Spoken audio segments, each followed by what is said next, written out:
Então vamos lá, pessoal. Boa noite, meninas. A professora aqui sozinha nesse frio. Boa noite. Olha, dando uma revisada na aula passada, né? A gente falou ali do transtorno de déficit de atenção e hiperatividade, certo? Uhum. E quem sabe falar aí para a professora quais são os principais sintomas do TDAH? Desatento. Isso. O que mais? Impulsividade. Impulsividade, desatenção, o que mais? Baixo rendimento, timidez. Isso. Tem o baixo rendimento na escola, né? Ele pode também ser mais isolado, ele também pode ser, ele tem mais agitação, ele tem essa hiperatividade, né? Existem aí duas combinações dentro da doença do TDAH, tá? E qual que é o tratamento para isso? Psiquiatra, né? Procura Oi? psiquiatra? Não é. O que, Marli? O prof não ouviu. Não tem que procurar o psiquiatra?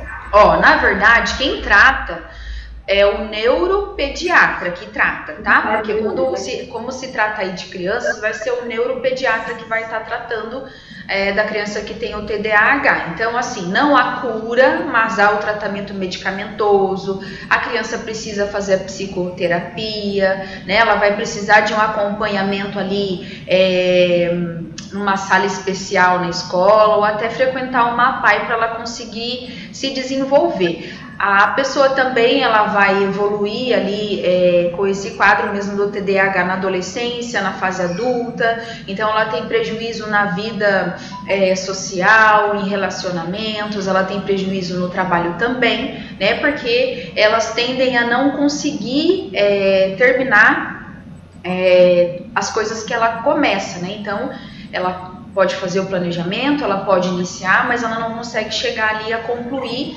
todas as fases do que ela planeja. Assim também como ela não gosta de ter muita rotina na vida dela, né? Então, a esse nível ela vai ter ali um pouco de prejuízo em caso de relacionamentos. E hoje nós vamos falar do acidente vascular cerebral, tá? Que é o AVC. Quem sabe falar o AVC, ele tem algum outro nome, gente? Derrame cerebral. Isso, ele é popularmente conhecido como derrame, tá? Então, o que acontece? Quando a pessoa ela tem um AVC, acontece a perda súbita da função do cérebro.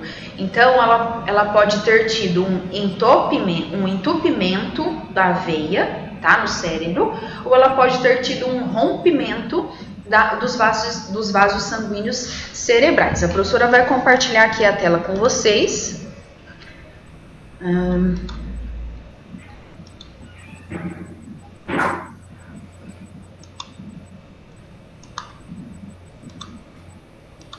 Estão conseguindo enxergar? Sim. Tá bom. Então, assim, agora eu estava falando, né? O AVC é a perda súbita da função do cérebro devido ao entupimento ou rompimento aí de vasos sanguíneos.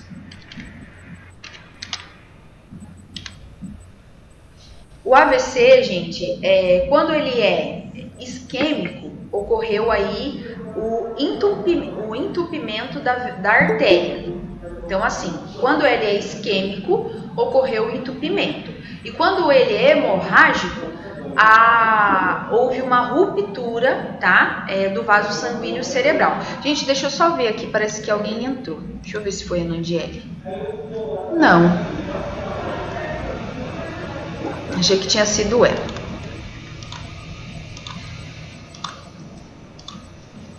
Então, acontece essa obstrução aí da artéria quando é o AVC isquêmico. E acontece a ruptura da artéria quando é o AVC hemorrágico. Igual a Marli falou, né? É o conhecido aí, o termo comum como derrame, tá? Então, é o derrame cerebral.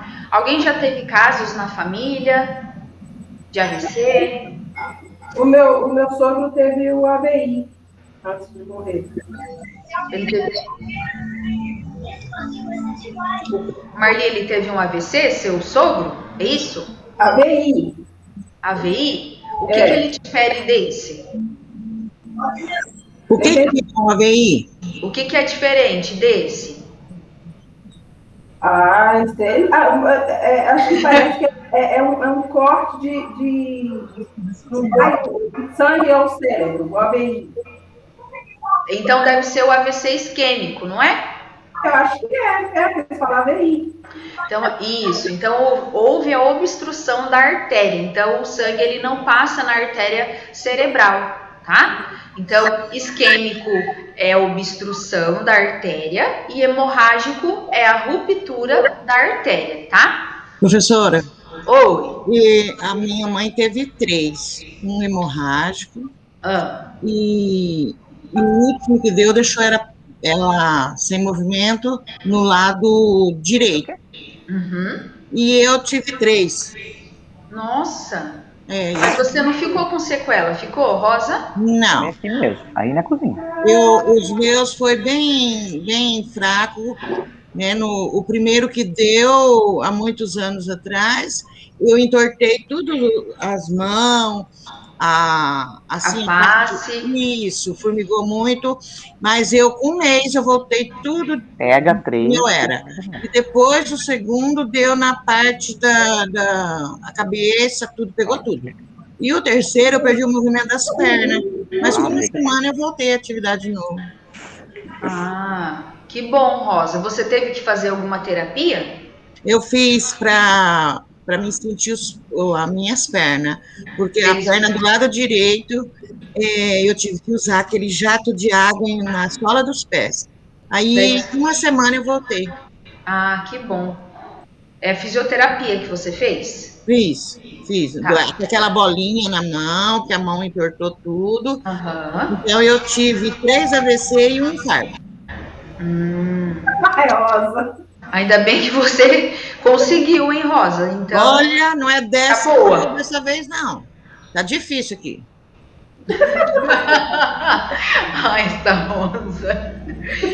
Gente, então, o AVC é a principal causa de morte no Brasil, tá? É uma das principais causas de mortes aqui no Brasil. Então, 100 mil pessoas no Brasil morrem por ano, tá? Então, vejam quantas pessoas que têm o AVC aí e morrem por ano. Então, algumas outras doenças, elas são fatores de risco para o AVC, que quer dizer o quê? Quando eu tenho uma dessas doenças, eu tenho mais chances de ter o AVC. Então, quem tem a pressão alta, quem tem diabetes, alguém tem aí hipertensão, diabetes? Eu, né, professora? Você tem. Eu tô imaginar tudo. Você tem as duas, Rosa? As duas e um pouco mais. Aí quem tem doenças reumatológicas, pessoas que têm trombose, arritmia cardíaca, quem tem colesterol elevado, tem alguém aí? Esse não. Tabagismo. Tinha. Sedentarismo, que é o quê? A pessoa não fazer nenhum tipo de atividade física e consumo excessivo de álcool. Então, todas essas coisas são fatores agravantes para a gente ter o AVC. Então, se eu tenho alguma dessas doenças, se eu fumo muito, se eu consumo muito álcool, se eu não pratico nenhuma atividade física, eu estou propensa, mais chances de ter o AVC, tá? Então, assim, há alguns sintomas que a gente pode observar no paciente quando ele está tendo o AVC, tá? Por exemplo, a pessoa ela vai ter ali dificuldade de movimentar o rosto e em mover adequadamente os braços, né? Porque vai começar a entortar uma parte da face da pessoa, vai começar a entortar o braço, a perna, né? A pessoa já vai começar a ter uma fala mais enrolada, então ela vai ter dificuldade nessa fala, na comunicação verbal.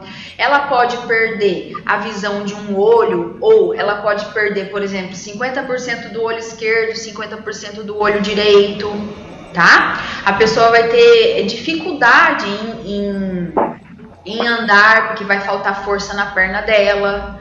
Então, todos esses são sintomas quando a pessoa está tendo ali o AVC. E assim, pessoal, o AVC, ele pode ter uma duração pequena, pode ser um AVC mais leve, tá? Eu não sei qual que foi que você teve, Rosa.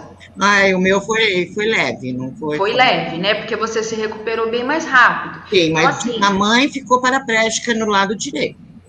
Daí ela fica com sequela, daí ela fica, sempre vai arrastar a perna, né, Rosa? Vai ficar com o braço torto, vai ter dificuldade para falar. Então, assim. Não sente, né, professora? Não sente o braço, não sente a perna.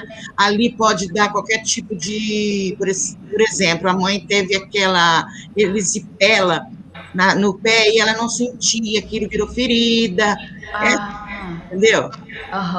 Então, assim, depende muito, pessoal, da duração, né, da extensão, quais são as artérias ali cerebrais que o AVC vai estar se localizando. Então, que as sequelas, elas podem ser leves ou podem ser muito graves, como a Rosa, a gente está dando o exemplo da Rosa hoje, porque, né, ela foi leve, mas na mãe dela já foi de forma mais grave. Tá? Então, o AVC também ele pode ser temporário ou ele pode ser permanente, que é o caso da pessoa ter muitas vezes o AVC, tá?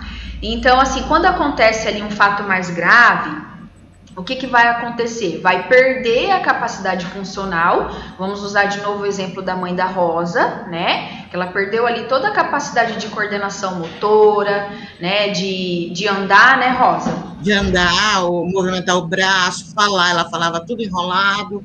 Então, ela perdeu bastante aí da capacidade funcional. A pessoa também perde capacidade cognitiva, capacidade social, né? Então, ela vai perder ali essa parte de memorização, de atenção, de concentração, tá?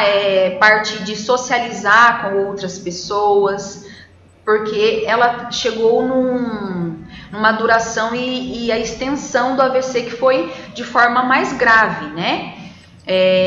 Então, assim, um percentual dessas pessoas que têm AVC, de 10 a 35% dessas pessoas, elas vão desenvolver depressão. Por quê? Porque elas não vão fazer mais nada daquilo que elas faziam antes. A mãe chorava a morte do pai, porque ela falava assim que o pai poderia estar naquele momento para ajudar ela, fazer o serviço da casa, que hoje ela não faz mais nada. E a mãe deu um coágulo de sangue na cabeça dela também. A gente achou que ela ia perder a memória, mas ela não perdeu, não, porque sumiu. Então, é isso mesmo, Rosa, que você disse. A pessoa ela vai desenvolver depressão, por quê? Porque ela não é mais capaz de ser dona da vida dela, não é mais capaz de fazer as atividades diárias, cotidianas que ela fazia antes. Então, ela perde totalmente a autonomia dela. Então, ela vai gerar a depressão, tá? Então, assim, ela pode ter essa perda das funções, perdas físicas, perdas mentais, tá? Então, assim, essa pessoa muitas vezes ela precisa de um cuidado bem mais intensivo, tá? Ela vai precisar ali ser cuidada de uma maneira com mais intensidade, com mais atenção, tá? Porque ela pode gerar uma dependência, ela vai gerar, na verdade, uma dependência em outra pessoa, por isso que ela vai necessitar de um cuidador. Rosa, você cuida da sua mãe ou alguém cuida? A mãe já faleceu, mas quem cuida desculpa, Rosa, perdão, a professora não sabia, tá? A mãe, quando a mãe teve o segundo AVC, nós achamos que ela ia morrer, porque ela ficou 24 dias na UTI, então ela perdeu muito sangue, muito mesmo, mas ela recuperou, ficou um bom tempo, aí depois deu novamente, ela perdeu todo o movimento, aí a gente fez muita fisioterapia nela, a gente amarrava assim, tipo uma cordinha com uma carretilha, para ela fazer os movimentos ela mesma, e nós compramos sapato ortopédico, colocamos uma tala no pé, porque a mãe, ela tinha medo de caminhar e cair. Então, se você desse a pontinha do dedo para ela, ela conseguia caminhar com aquela tala na perna. Então, a gente passou a pôr corrimões na calçada, dentro de casa, facilitar tudo para ela. Ela poder adaptar, né? Para ela poder se virar sozinha. Tá Só que certo. aí eu ficava nos cuidados eu que cuidava. Aham. Então, assim, o cuidador vai entrar com um papel muito importante ali, né? Nesse paciente que teve o AVC. Então, ele vai ajudar na reabilitação, na recuperação desse paciente, vai apoiar, né, em tudo que ele precisa fazer, vai fazer adaptações, vai incentivar essa pessoa a ser mais independente possível para estar fazendo as coisas que ela fazia antes. Vai auxiliar nesse processo também da recuperação física, na motivação psicológica, tá? Então, tudo isso... Professora, aquele exercício que a fisioterapeuta estava fazendo naquela senhora na cama, é o que nós fazíamos na mãe, para ela conseguir se movimentar um pouquinho, né? O braço a gente não conseguiu, porque ela não fez muita questão disso. Mas nas pernas a gente conseguiu mais, porque ela deixou estrofiar as mãozinhas dela, mas a perna, nós conseguimos movimentar bem. Ela fazia até as atividades da casa dela, e eu deixava, mesmo que ela deixasse tudo encardido, mas eu deixava para ela se sentir útil. Mas tá certo, porque a gente tem que deixar eles fazerem alguma coisa para eles se sentirem útil, né? E a gente também tem que ter essa paciência de esperar eles fazerem as coisas no tempo deles, para eles terem essa independência. Então, assim, ali na página 38, alguns cuidados podem ser divididos conforme está ali. Então, existem os cuidados físicos e os cuidados psicológicos. Por exemplo, os cuidados físicos, eles vão estar ali na parte em que a gente realiza da medicação, dos horários certinhos da medicação, da separação das medicações, tá? Também tem o manejo com o paciente, que é ajudar ele a fazer uma fisioterapia, fazer algumas adaptações para ele manter a independência dele, e também a parte de cuidados com a alimentação. Por quê? Quando a pessoa sofre o AVC, no começo pode ser que ela não consiga ali se alimentar, a mastigação não vai sair da forma que saía antes, né? Então, eu vou ter que ter um preparo de alimentação diferente daquilo que a pessoa comeria antes, tá? Então, todos esses cuidados físicos aí fica por conta do cuidador. A parte da medicação, a parte desse manejo do paciente, de fazer ali os exercícios de fisioterapia, de circulação sanguínea, e também os cuidados com a alimentação. Depois a gente tem também os cuidados psicológicos. Então, o que acontece? O paciente que sofre o AVC, ele vai utilizar, pessoal, medicamentos que são anticoagulantes, que servem para quê? Dar uma afinada no sangue, tá? Então, pacientes que sofreram AVC, geralmente eles vão fazer o uso dessa medicação, tá? Só que assim, o cuidador precisa ali saber se atentar ao uso correto dessa medicação. Ele tem que ter um controle certinho ali, mês a mês, dessa dose, para o quê? A gente verificar como é que está a concentração sanguínea desse paciente. E qual que é esse medicamento que afina o sangue? Vamos ver se vocês sabem. AS, cilacitocinol. Isso, o AS, tá? Que é o ácido acetil salicílico, tá bom? Então, mês a mês, a pessoa vai fazer o uso desse medicamento, tá? Eu tomei um monte. Você tá tomando um monte? Eu tomei, fazendo o tratamento da Covid, eu tomei, agora que eu parei. Então a pessoa vai ver daí como que tá a concentração sanguínea dela. Então, o cuidador também tem que ver essa dosagem, acompanhar essa concentração sanguínea, tá? E pacientes que têm ali essas incapacidades ou limitações de movimento, é fundamental que o paciente participe das atividades do dia a dia, igual a Rosa falou, eu deixava a minha mãe fazer, mesmo que ela fizesse do jeito dela, deixasse uma sujeira, né, ou tivesse mais dificuldade. É importante deixar eles se vestirem, tomar banho no tempo deles, comer da forma né, que pode ser mais devagar, pode ser com mais dificuldade. A gente precisa deixar ali o paciente manter essa autonomia parcial dele. Então, o cuidador vai estimular da seguinte maneira: permitir que o paciente auxilie na própria higiene durante o banho. Então, deixar que ele, vamos supor, ele consegue tomar um banho sozinho, ou quando ele usa uma cadeira para tomar banho dentro do box, ele consegue esfregar tal parte do corpo. Então, eu só vou auxiliar ele, eu não vou fazer por ele, tá? Só utilizar de dispositivos de auxílio para caminhar, como por exemplo o andador, a bengala, a muleta, quando a equipe profissional, fisioterapeuta, terapeuta ocupacional, enfim, ou até o próprio médico falar que a pessoa precisa utilizar desses dispositivos. Por quê? Se eu deixar o paciente utilizar o andador, a bengala, a muleta, o que vai acontecer com ele? Não entendi, professora. Se eu deixar o paciente utilizar o andador, a bengala ou a muleta, o que vai acontecer com ele?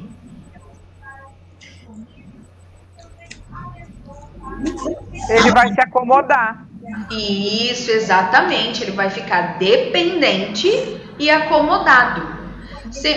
Sendo que ele não vai ter necessidade de utilizar esses dispositivos aqui, tá? Para auxiliar, ele vai ficar cada vez mais acomodado. E também esses pacientes precisam estar usando calçados confortáveis que estabilizem o calcanhar, tá? E evitar o uso de chinelos, tá bom? Agora, deixa só a professora passar aqui para vocês um videozinho. Deixa eu achar aqui.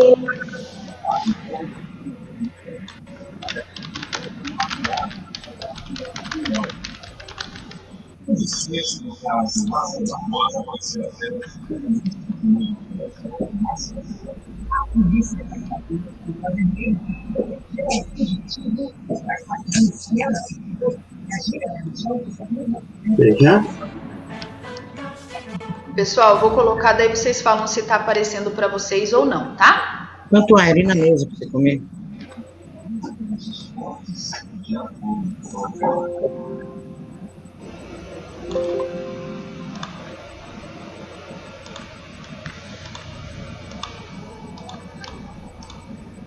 Estão conseguindo enxergar a tela?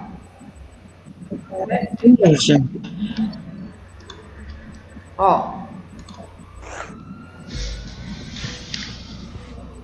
Dr. Drauzio Varela traz agora um alerta importante sobre a segunda doença que mais mata no Brasil, o AVC, o acidente vascular cerebral. A semana foi de conscientização sobre as formas de se prevenir desse mal. O Fantástico acompanhou a rotina na emergência de um hospital público especializado em atender casos de AVC e mostra como novas tecnologias estão ajudando a salvar a vida de mais... Vocês estão conseguindo ouvir, meninas? Sim. Tá. Está cortando.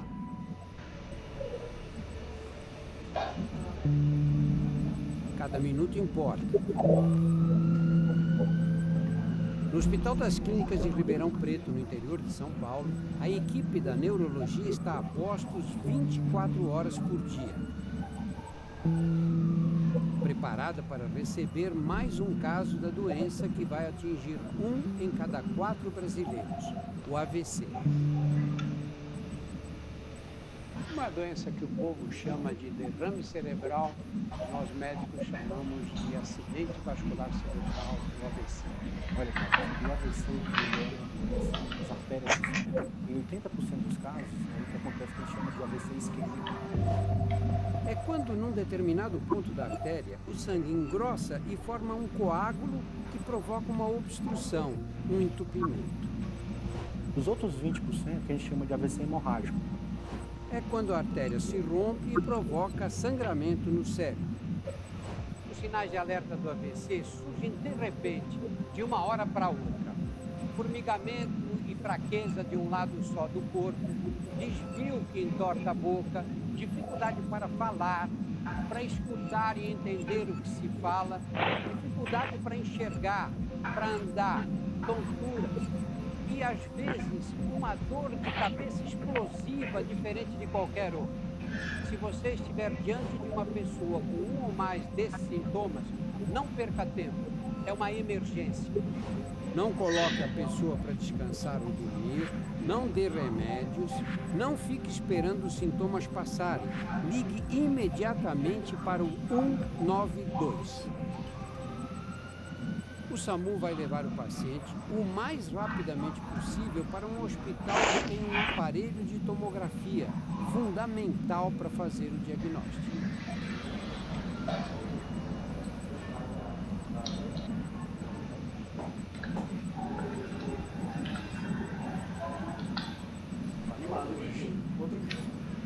O BIP avisa que um paciente está a caminho.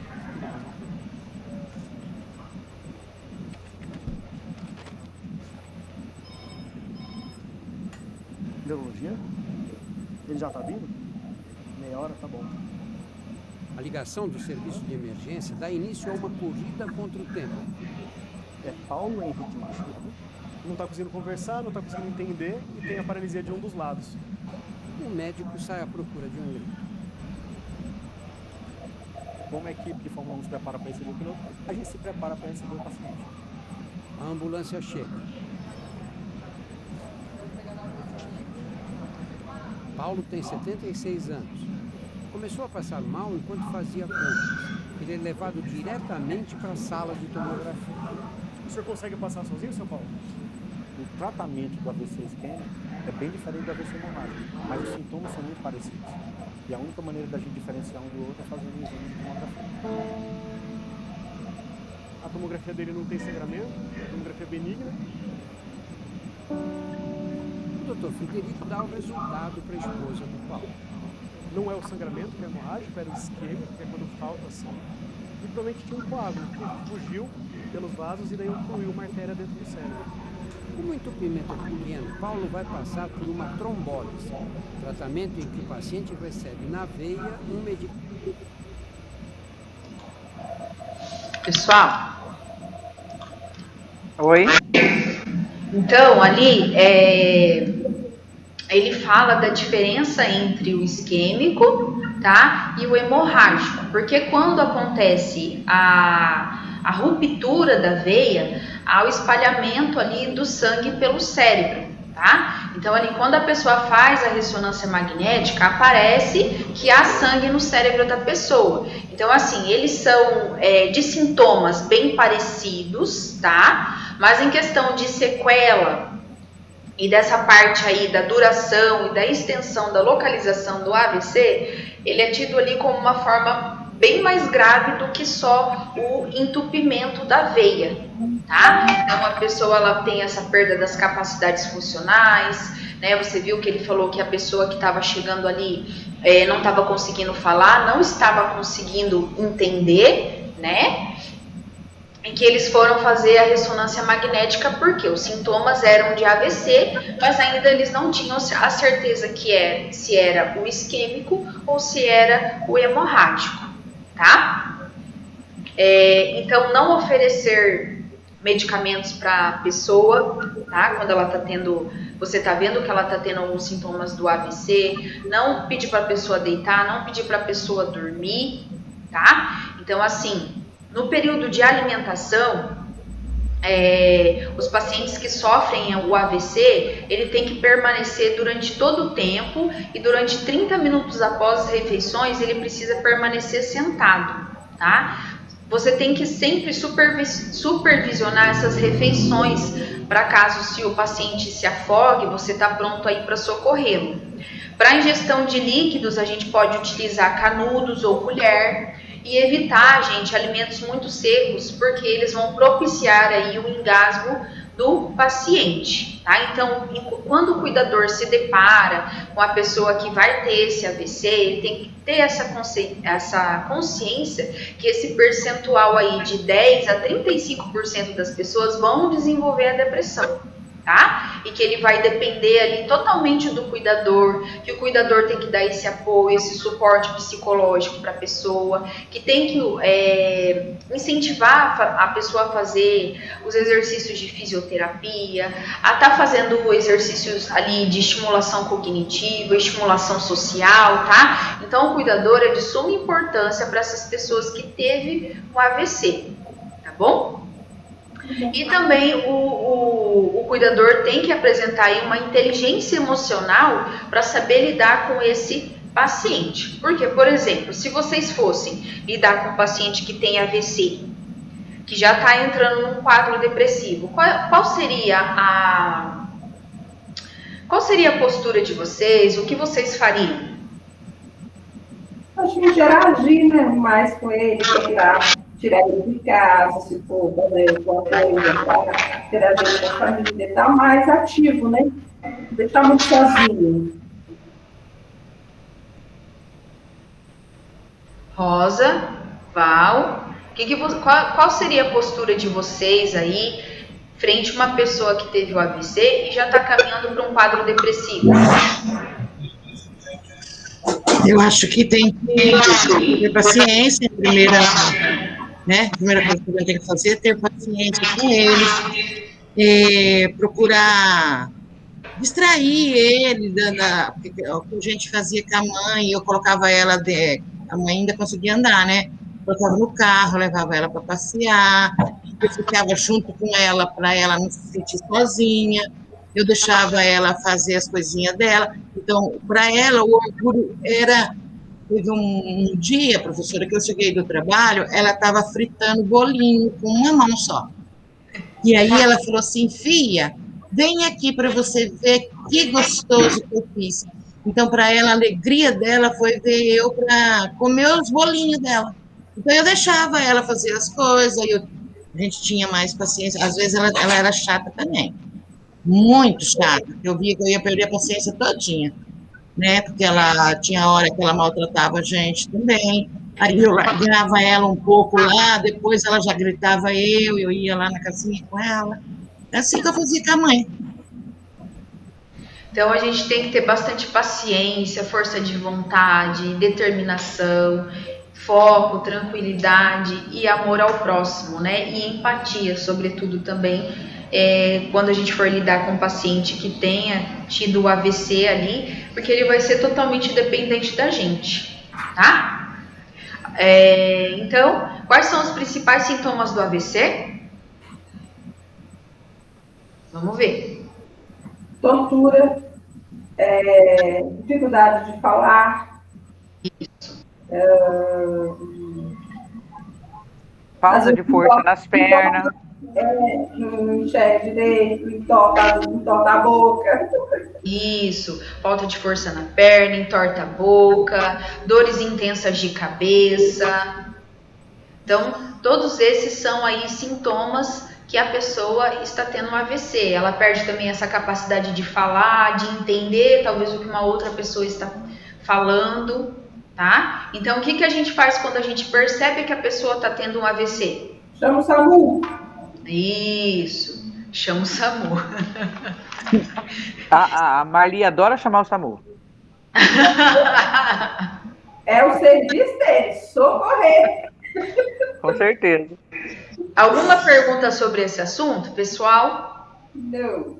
Não? Não.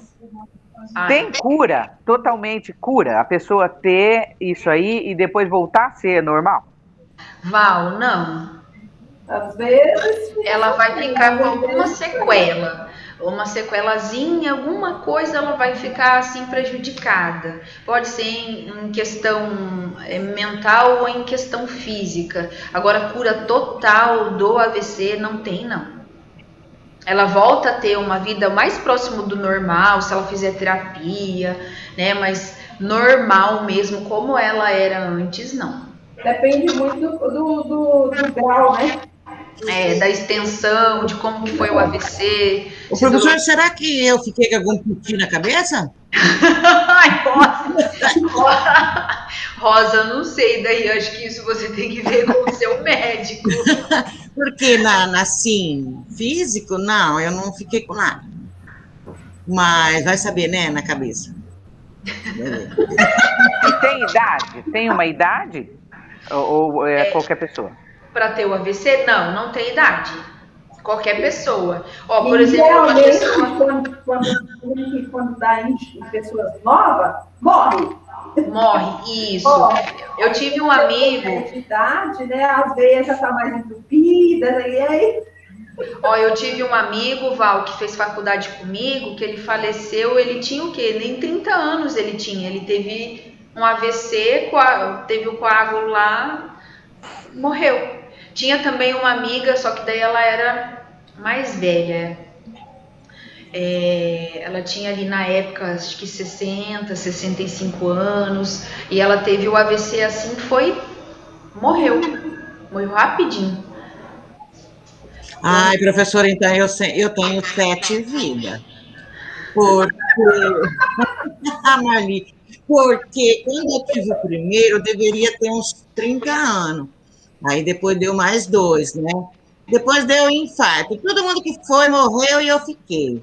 Agora esse dia eu pego o Covid. Eu falei, meu Deus, se eu pegar o Covid, eu vou pôr os 2 pés juntos. Pois eu não senti nem cosquinha no pé. E fiquei boa. Vou demorar. Pessoal, então vamos dar só um intervalinho de 5 minutos. Daqui a pouco a gente volta para falar da doença de Alzheimer, tá bom? Tá.